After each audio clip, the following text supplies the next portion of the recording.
I was an observing child. I noticed everything. And part of that I figured out is that in being different and not wanting to be different, that meant I had to pay close attention to how everyone else acted, walked, spoke, etc., and then mimic them, be just like them, so no one would actually discover who the true me really was.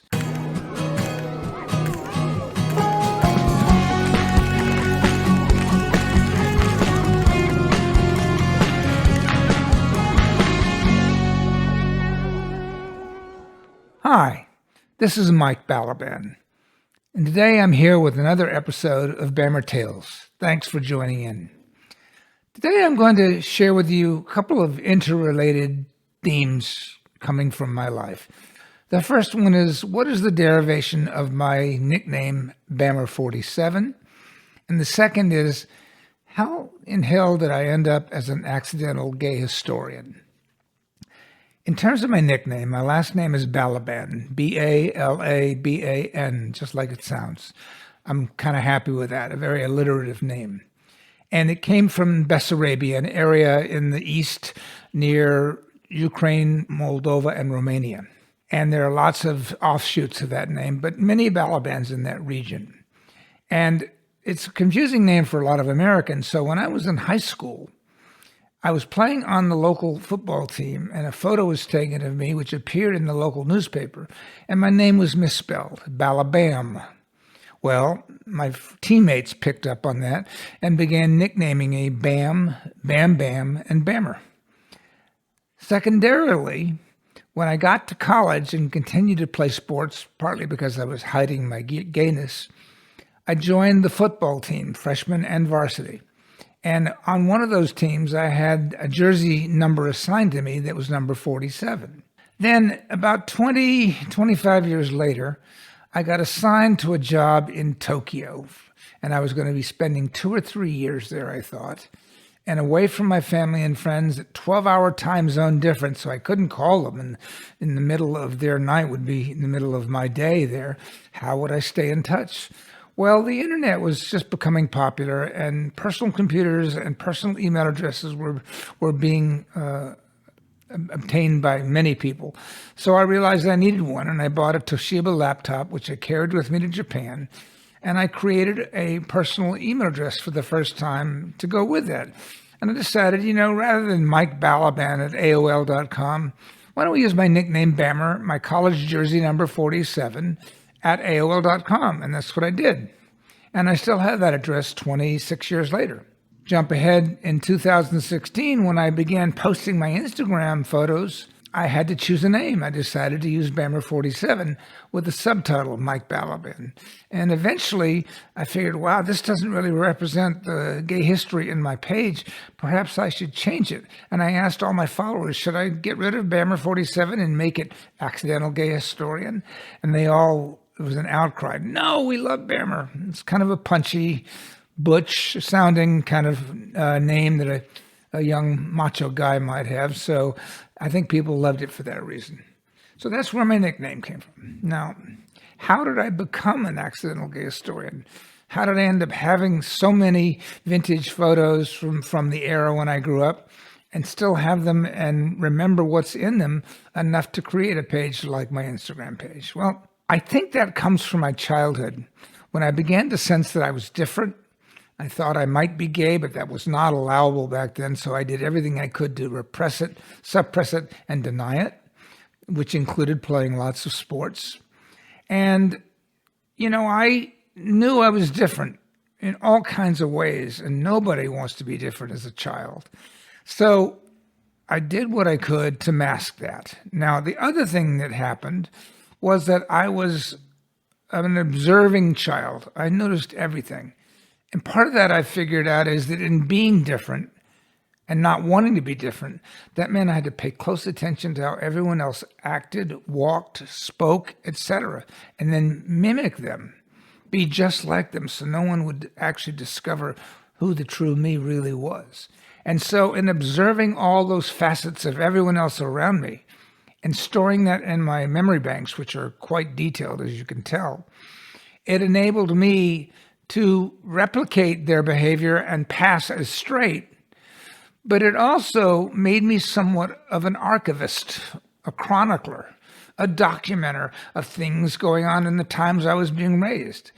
And I had this preternatural desire, almost a need, to retain the paperwork, the documents, the memorabilia, the photos, the imagery of me and my friends and the people that I knew, so I would remember us and them exactly the way we were 20, 30, 40, 60 years later.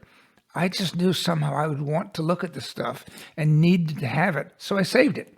Now, I'm not a hoarder, although I'm not like my ex, who's the person who threw out everything in the mail as soon as it arrived, unless he absolutely knew he'd need it. I keep things that I might need.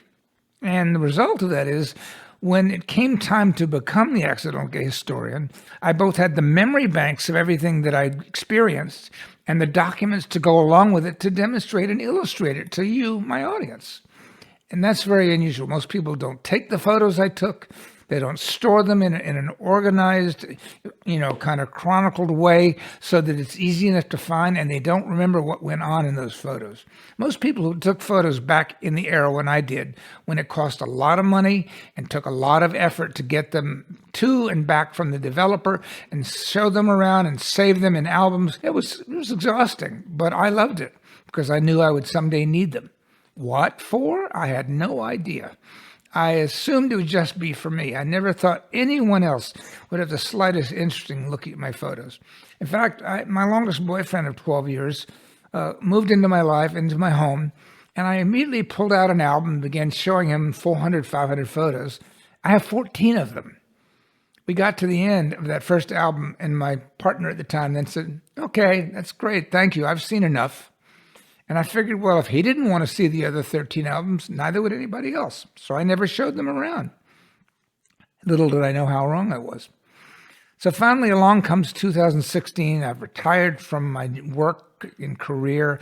I'm still on nonprofit boards to keep busy, but I don't have a lot of focus.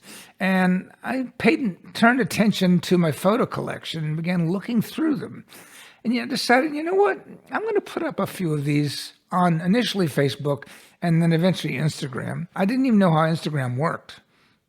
I didn't know what a hashtag was, but I just knew it was an open forum where lots of people traveled through it and might see them and might enjoy it. So I put up a few, and I was right.